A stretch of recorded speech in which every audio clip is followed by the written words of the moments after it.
गरीब की शादी। शशि की सौतेली माँ ने उसकी शादी की तो बड़े घर में, लेकिन पति कोई काम न करता। आप ससुर जी के साथ काम पर क्यों नहीं जाते? हाँ जाऊंगा, लेकिन कल से। आज जरा मैं दोस्तों के साथ घूमने जा रहा हूँ। शशि के 2 बच्चे होते हैं, लेकिन रमेश का हाल वैसा का वैसा ही रहता है। एक दिन, सुनिए ना, बच्चा रो रहा है, इसके दूध के लिए पैसे नहीं है। अरे तो पिताजी से ले लो ना। क्यों? अगर आप में कमाने की क्षमता नहीं थी तो शादी क्यों की? तभी घर आई बड़ी ननद बोल पड़ती है। आहा, तुम्हारी माँ को साफ साफ कह दिया था कि लड़का ना कमाता है ना कभी कमाएगा। हम 4 बहनें हैं इसका ख्याल रखने के लिए, और पिताजी का इतना सारा पैसा, तुम्हें किस चीज की कमी रखी है? लेकिन थोड़े ही सालों में तकदीर बदल जाती है। शशि का ससुराल गरीब हो जाता है। सब बिकने के बाद शशि अपने पति, बच्चे और सास के साथ किराए के मकान में आ जाती है। मैं कोई नौकरी करना चाहती हूँ दीदी। अरे इतने बड़े घर की बहू थी शशि, तुम नौकरी करोगी? नहीं नहीं नहीं नहीं। नहीं करूंगी तो घर कैसे चलेगा?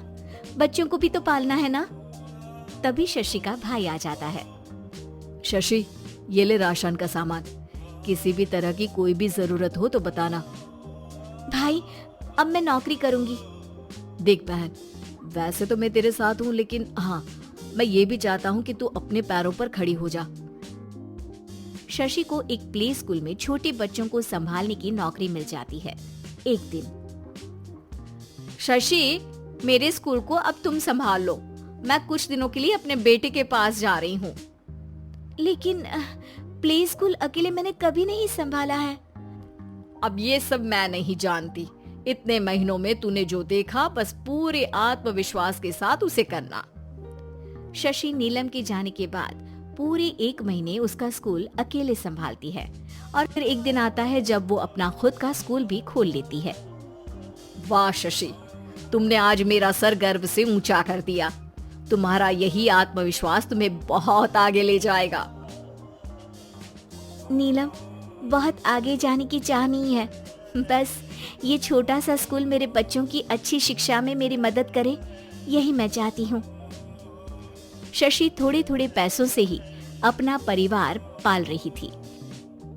एक दिन उसके घर उसकी बड़ी ननद आती है। अरे भाभी, घर में कूलर तो लगा लेती, मेरी माँ को कैसे पंखे में लिटा रखा है? अरे तो शशि कौन सा एसी लगा कर सो रही है? वो भी तो यहीं रहती है ना मेरे पास। ज्यादा यहाँ आकर मेरी बहू को परेशान न किया करो। हाँ, मुझे भी शौक नहीं है इस छोटे से घर में आने का। मैं तो बस ये बोलने आई थी कि मेरे बेटे की शादी है तो ननिहाल का जो नेग होता है वो ले आना।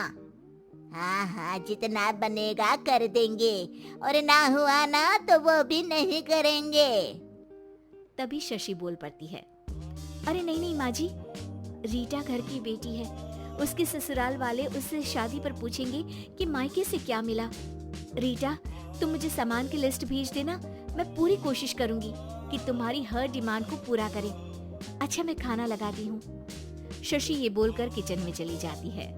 धीरे धीरे कर शशि किसी न किसी तरह अपनी सारी ननदों की डिमांड भी पूरी करती, बच्चों की ख्वाहिशें भी, और उनकी पढ़ाई के लिए पैसे जोड़ती। एक दिन जब शशि का बेटा 12वीं पास करके आता है। माँ, अब तुझे काम करने की जरूरत नहीं है, मैं अब कोई ना कोई नौकरी करके पढ़ाई भी साथ कर लिया करूँगा।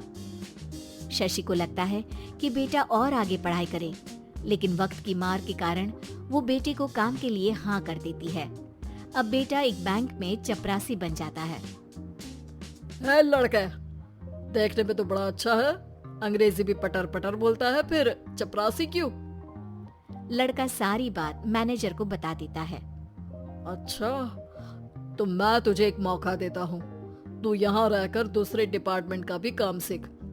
अगर तू किसी एक का भी काम अच्छे से सीख गया तो मैं तुझे यहाँ टेबल चेयर में बैठने वाली नौकरी दे दूंगा। लेकिन एक दिन शशि की ननद उसे फोन करती है। अरे भाभी, देखो मायका तो मेरा तुम लोगों से ही है। मैंने आपके बेटे और मेरे भतीजे प्रदीप के लिए यहाँ एक नौकरी देखी है, पूरे 5,000 मिलेंगे। वैसे करता ही क्या है, चपरासी ही तो है ना। कोई बात नहीं रीटा, मैं उसे इस शहर के बाहर नहीं भेजना चाहती हूँ। बाकी वो शाम को आएगा तो मैं पूछ लेती हूँ। वहीं प्रदीप मैनेजर की बात से खुश हो जाता है और मैनेजर के काम पर ही नजर रखने लगता है। वो उनकी तरह के पेपर पढ़ता, काम करता और आने वाले लोगों की बातें सुनता। एक दिन बैंक में ऑडिट वाले आते हैं। ये गलत है, पूरी बैलेंस शीट नहीं मिल रही है, कहीं ना कहीं गड़बड़ है। ए मैनेजर, क्या करते हो? बैंक के पैसों का हिसाब सही नहीं है। मैनेजर के पसीने छूट जाते हैं। तभी प्रदीप वहां जाता है। अब क्या मैं ये बैलेंस शीट देख सकता हूँ? अरे बेटा मजाक नहीं, जाओ पानी लेकर आओ एक गिलास। प्रदीप मैनेजर को पानी लाकर देता है और फिर ऑडिटर से कहता है, देखिए सर, मैं आपको बता सकता हूँ कि कैसे बैलेंस शीट को आप लोग गलत तरीके से जोड़ रहे हैं। ऐसा बोलकर प्रदीप एक एक कर सारे डाउट क्लियर कर देता है। अरे हाँ, ये तो पॉइंट हमने देखे ही नहीं थे। गुड, कौन है ये बच्चा? तभी मैनेजर बोल पड़ता है, अब हमारे यहाँ अकाउंट में नया आया है। ऑडिटर के जाने के बाद, वाह प्रदीप, आज तो तुमने मेरी नौकरी बचा ली। और आपने भी तो मेरी नई नौकरी लगा दी, अकाउंटेंट की।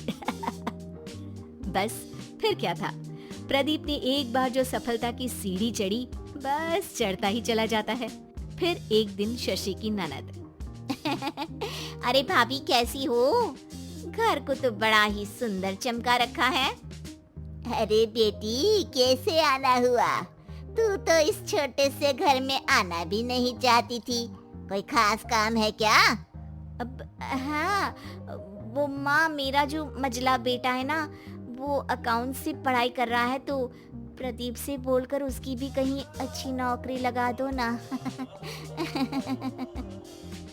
सास और शशि समझ जाते हैं कि कैसे पैसे आते ही लोगों के बात करने के तरीके से लेकर रिश्ते निभाने तक में बदलाव आ जाता है।